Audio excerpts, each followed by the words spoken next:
Good day. I'm Menachem Avichael for Trust in Hashem. Today we will be covering Parsha Beha'alotkha, or Who's in Charge? Who holds power? Today is May 28th in the year 2026 by the Gregorian calendar, the 12th of Sivan in the year 5786 by the Torah calendar. Today we are going to start in chapter 9, verse 8. And this, as an introduction to this is about people that miss the original Korban Pesach. Okay, so they come to Moses and they ask him, what are we supposed to do? We missed it. What can we do?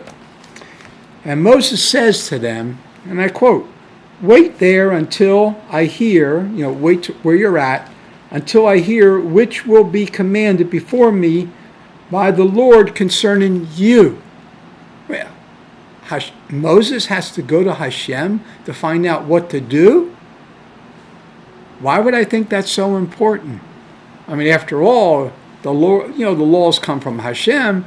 Moses got him at Mount Sinai. He should know the laws. Did he forget the law? No, I doubt that, really.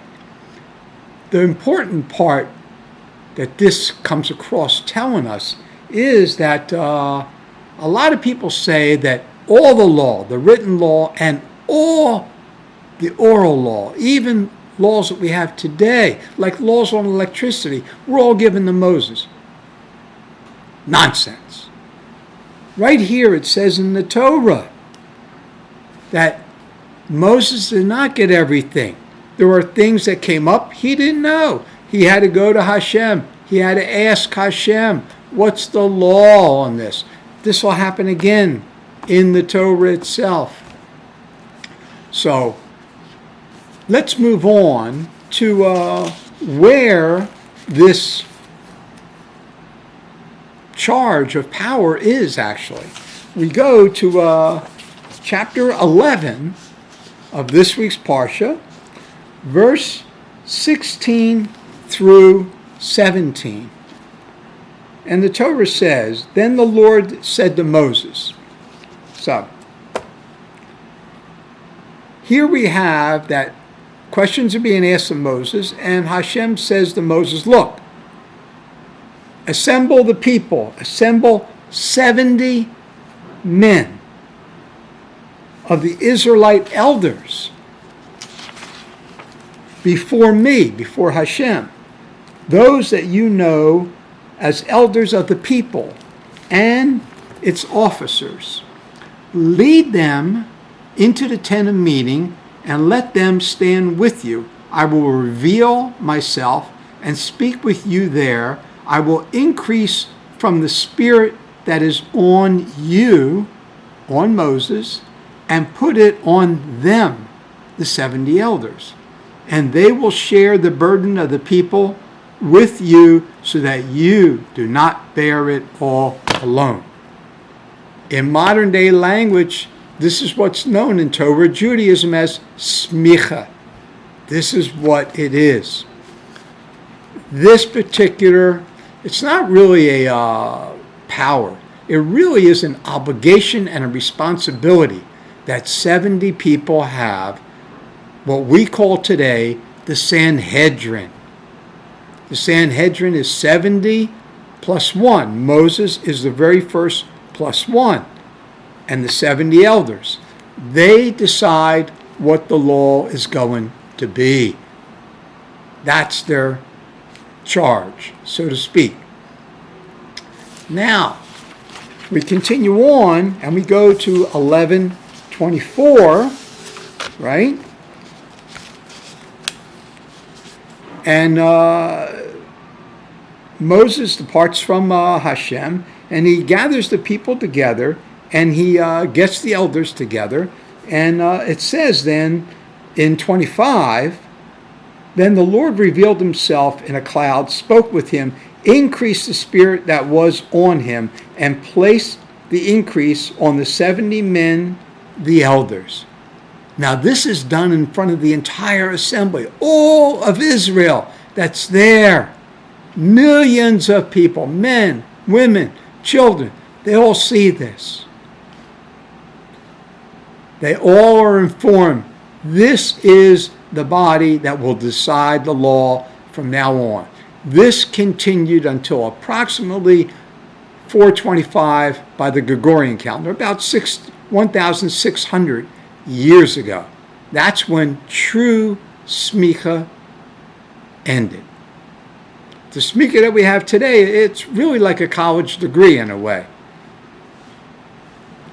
It's you hear me on my broadcast many, many times saying in my Devar Torahs and in my news broadcasts, I talk about how we need to reform the Sanhedrin.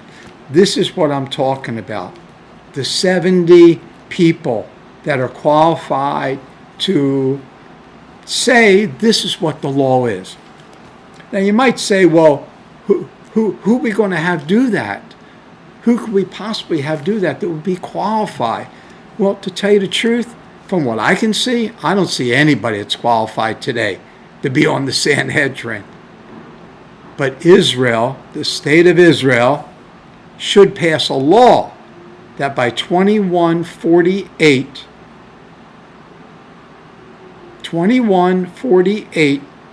right, by the Gregorian calendar, the Sanhedrin must be fully formed and be the ruling body of Klal Yisrael, of all of Israel, of Eretz Yisrael, of the land of Israel. And you might think, well, all I'm doing is pushing it down the road, really. I'm just making myself look good by saying, oh yeah, we should do this, and yeah, we're going to do it sometime in the future. No, because part of this would be that in the schools they would teach that this is the law of Israel, that by 2148, right? By 2148, the Sanhedrin is going to take over. The Knesset, no. The Supreme Court, no.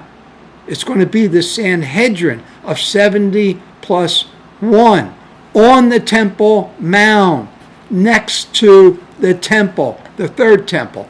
Even if the third temple is not there, well, actually, we can't have the third temple without the Sanhedrin. We got to form the Sanhedrin before we can form or build the temple.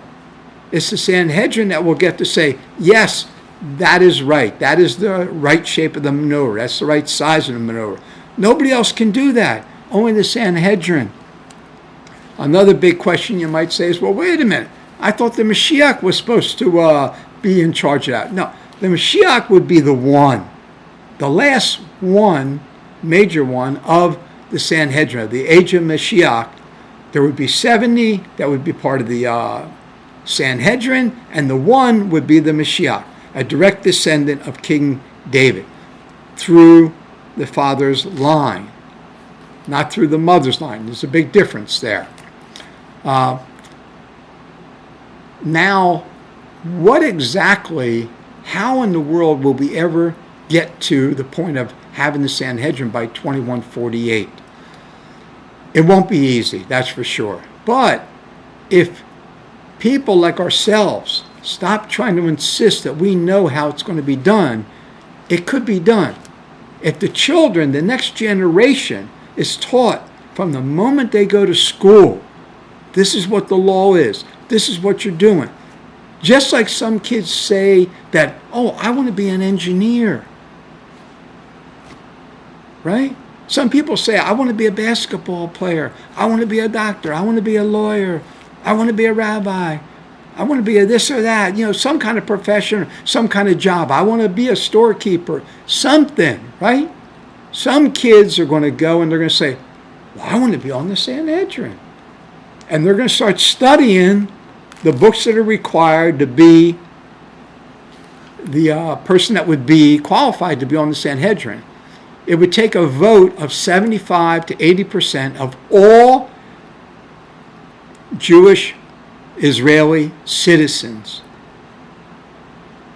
in order to be appointed to the Sanhedrin. I figure that in the first generation, the first 20 years after a law like this would be passed, we would get like maybe, if we're lucky, 3 to 5 people that we could get 75% of the people to vote on them, say, yeah, they're qualified. And in another 20 years, maybe we could get to 10 to 15 people, and so on. Well, we have to 2148. So in another 80 to 100 years, the people that are voting, they're not going to be you and I. We're all going to be gone. It's going to be only people that grew up with the intelligence in their head telling them that, oh, it's possible. It's the law. We got to do this. We won't be in the desert wandering like the 40 years in the desert anymore. They will have arrived in Israel, and they will be able to set up the Sanhedrin. I'm Menachem Avichael for Trust in Hashem. Thank you. Have a good Shabbos. Shabbat Shalom.